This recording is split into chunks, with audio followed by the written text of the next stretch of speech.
So guys, yan, nakasakay kami ngayon dahil pauwi kami sa barangay namin guys, sa barangay San Vicente, Bani. Yan, kasi syempre hindi namin makakalimutan na isama ang aming alaga na si Miggy. Yan, Miggy, mas gusto niya kasi yung nakababa yung bintana guys, kaya hindi kami gumamit ng aircon. Yan, fresh air ang gusto niya guys. Nak, pakita mo si Miggy. Mag-hi ka na. Napakagulo yung aso namin guys. Yan, ito yung lugar namin guys. Yan.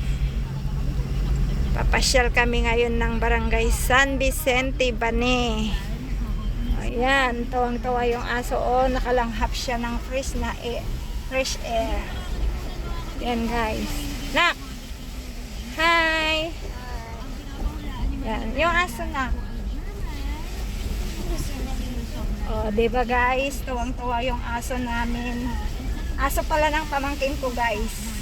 Parang aso na din namin guys kasi kami yung parang nag-aalaga sa kanya guys kasi wala sila dito sa kanilang school. Kaya iniwan muna pero mamaya ay darating sila guys. At yung datagakag na. So guys, yan. Yan. Malapit na nga kami dito sa papasok sa aming barangay guys. Yan. Yan na nga guys.